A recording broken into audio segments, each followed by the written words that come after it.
Hello friends, अस्सलाम वालेकुम। मेरा नाम है अज़ीम अहमद और आप देख रहे हैं अकाउंट्स सॉल्यूशन।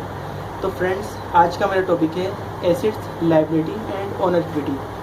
तो फ्रेंड्स, आपने ये बात काफ़ी नोट करी होगी कि अकाउंट्स के स्टूडेंट्स को अकाउंट्स इतनी ज़्यादा समझ में नहीं आती क्योंकि उन्हें कुछ मेन टॉपिक के बारे में मालूमात ही नहीं होती। तो आज का जो मेरा टॉपिक है वो इसी के ऊपर है कि अकाउंट्स के जो स्टूडेंट जो वीक हैं अकाउंट्स में, उन्हें तमाम चीज़ें बिल्कुल डिटेल समझ में आ जाएँ। तो फ्रेंड्स, चलते हैं अपनी वीडियो की तरफ। तो नंबर 1 पे हम बात करेंगे एसेट्स के बारे में। एसेट्स वो चीज़ें होती हैं जो हमारी कंपनी ऑन करती हैं। For example bank accounts, cash, गाड़ियाँ, बिल्डिंग और इसके अलावा और बहुत सारी चीज़ें हमारी एसेट्स कहलाती हैं जिनकी वजह से हमारी कंपनी ऑन होती है। तो इसकी 2 टर्म्स होती हैं। नंबर 1 शॉर्ट टर्म एसेट्स, वो एसेट्स जो हम फ़ौरन इनकेश करवा सकते हैं वो हमारी शॉर्ट टर्म एसेट्स कहलाएंगी। और नंबर 2 लॉन्ग टर्म एसेट्स, ये वो एसेट्स हैं जिसे हम फ़ौरन इनकेश करवा सकते हैं। फॉर एग्जांपल बॉन्ड्स या सर्टिफिकेट वगैरह। और नंबर 2 पे हमारा आएगा liability.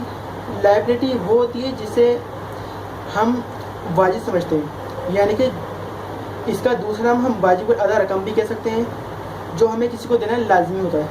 For example security, advance या ख़रीद। इसके अलावा और बहुत सारी चीज़ें ऐसी होती हैं जिसे हम लायबिलिटी कह सकते हैं। इसकी भी 2 टर्म्स होती हैं। Short term liability, short term liability वो रकम होती है जो हमें देनी हो फ़ौरन। फॉर एग्जांपल सैलरी, या फिर वो मज़दूर जो एक दिन की दिहाड़ी पे काम करते हैं और एक दिन ख़त्म होने के बाद वो फ़ौरन अपनी एक दिन की दिहाड़ी ले लेते हैं। तो ये हमारी शॉर्ट टर्म लायबिलिटी कहलाती है। और लॉन्ग टर्म लायबिलिटी ये वो रकम होती है जो हमें 6 माह, 1 साल या 2 साल में भी देने में लग जाए, वो लॉन्ग टर्म लायबिलिटी कहलाती है।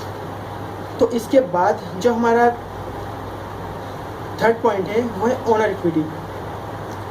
ओनर इक्विटी से मुराद यानी प्रॉफिट के वक्त कंपनी में पैसे लगाने वाले शेयर होल्डर के तमाम पैसे तकसीम किए जा सकें, इन सबको नोट करना पड़ेगा।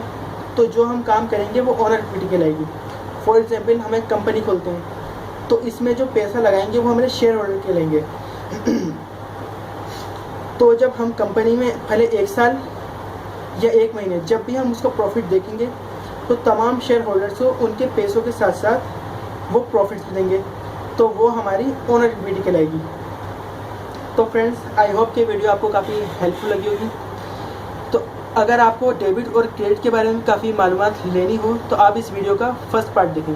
तो उसमें मैंने काफ़ी डिटेल से बताई डेबिट और क्रेडिट के बारे में। और अगर अब ये वीडियो आपको पसंद आए तो आप वीडियो लाइक करें, शेयर करें और सब्सक्राइब करें। अल्लाह हाफ़िज़।